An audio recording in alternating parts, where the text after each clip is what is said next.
कृष्ण कन्हैया को कहते हैं लड्डू गोपाल। कैसे पड़ा ये नाम, इसके पीछे है ये कहानी। नमस्ते दोस्तों, MS वीरा वॉइस में आपका स्वागत है। चलो शुरू करते हैं ये कहानी।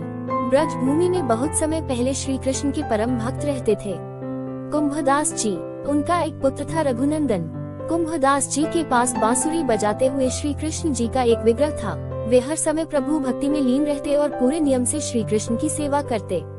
वे उन्हें छोड़कर कहीं नहीं जाते थे, जिससे उनकी सेवा में कोई विघ्न न हो।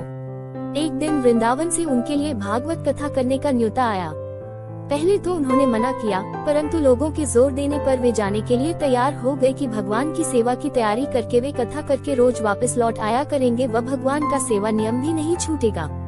अपने पुत्र को उन्होंने समझा दिया कि भोग मैंने बना दिया है, तुम ठाकुर जी को समय पर भोग लगा देना, और वे चले गए।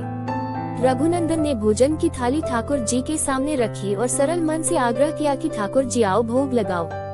उसके बाद मन में ये छवि थी कि वे आकर अपने हाथों से भोजन करेगी जैसे हम खाते हैं। उसने बार बार आग्रह किया, लेकिन भोजन तो वैसे ही रखा था। अब उदास हो गया और रोते हुए पुकारा कि ठाकुर जी आओ, भोग लगाओ।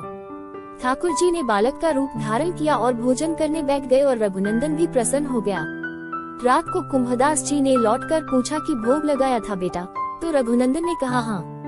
उन्होंने प्रसाद मांगा तो पुत्र ने कहा कि ठाकुर जी ने सारा भोजन खा लिया। उन्होंने सोचा बच्चे को भूख लगी होगी तो उसने ही खुद खा लिया होगा। अब तो ये रोज का नियम हो गया कि कुंभदास जी भोजन की थाली लगाकर जाते और रघुनंदन ठाकुर जी को भोग लगाते। जब प्रसाद मांगते तो एक ही जवाब मिलता कि सारा भोजन उन्होंने खा लिया। कुंभदास जी को अब लगने लगा कि पुत्र झूठ बोलने लगा है, लेकिन क्यों? उन्होंने उस दिन लड्डू बनाकर थाली में सजा दिए और छुपकर देखने लगे कि बच्चा क्या करता है। रघुनंदन ने रोज की तरह ही ठाकुर जी को पुकारा तो ठाकुर जी बालक के रूप में प्रकट होकर लड्डू खाने लगे। ये देखकर कुंभदास जी दौड़ते हुए आए और प्रभु के चरणों में गिरकर विनती करने लगे। उस समय ठाकुर जी के एक हाथ में लड्डू और दूसरे हाथ का लड्डू मुख में जाने को ही था कि वे जड़ हो गए। उसके बाद से उनकी इसी रूप में पूजा की जाती है और वे लड्डू गोपाल कहलाए जाने लगे। अगर आप हमारे चैनल में नए हैं तो चैनल को सब्सक्राइब, लाइक और ज्यादा से ज्यादा शेयर करो।